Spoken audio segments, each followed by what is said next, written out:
एक तटस्थ आर्थिक संकट और कमर तोड़ महंगाई से घिरता जा रहा है और पानी जब गले तक आ गया तो मोदी को आखिरकार मजबूर होकर कहना पड़ा कि देश में आर्थिक संकट है। ये उनको कहना पड़ गया और सच्चाई भी यह है कि इस वक्त जो महंगाई है उसने पूरे मध्यम वर्ग से लेकर गरीब आदमी की कमर तोड़ रखी है।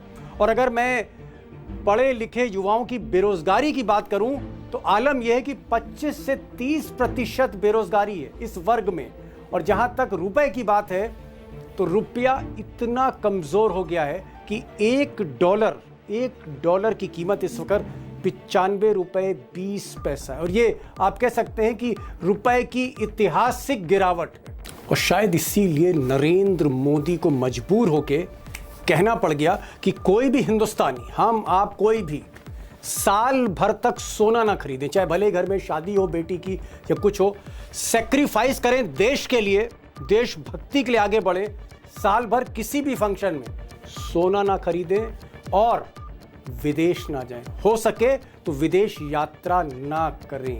हमारी देशभक्ति हमें ललकार रही है तो कम से कम एक साल के लिए हमें विदेशों में जाने की बातों को टालना चाहिए। सोने की खरीद एक और पहलू है जिसमें विदेशी मुद्रा बहुत अधिक खर्च होती है। एक जमाना था जब संकट आता था, कोई युद्ध होता था तो लोग देश हित में सोना दान दे देते थे।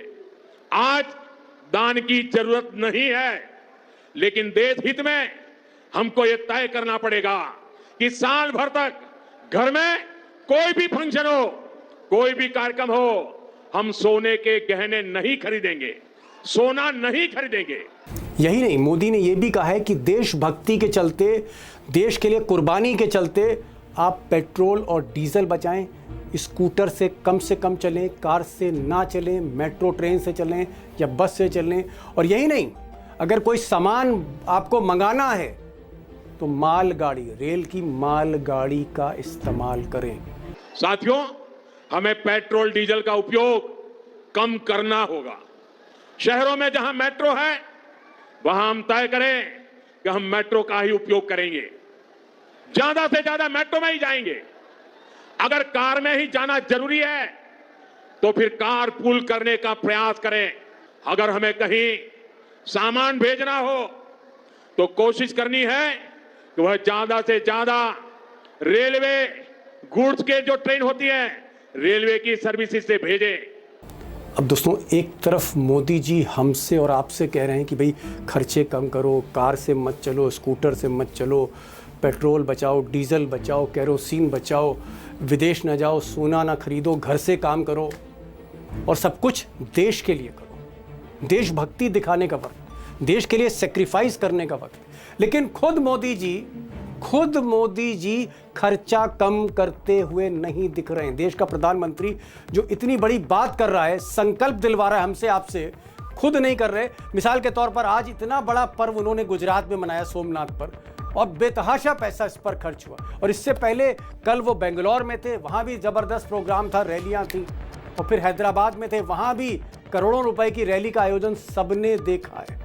बात यहीं खत्म नहीं, मोदी जी ये भी कह रहे हैं कि भाई हम हो, आप हो या कोई भी हो, विदेश जाने से बचे। अगर ज़रूरी नहीं है तो विदेश मत जाइए लंदन, मत जाइए इटली, मत जाइए यूरोप।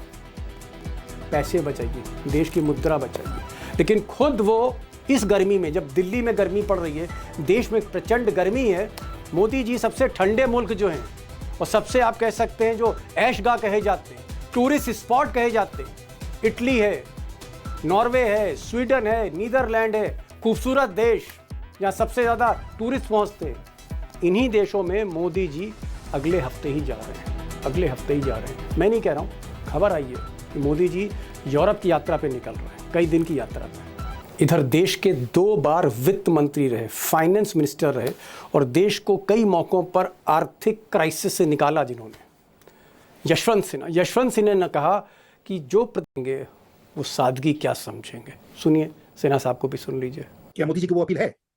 क्या मोदी जी उसी तरह एक सिंप्लिसिटी का, मितव्ययता का उदाहरण सेट कर रहे हैं?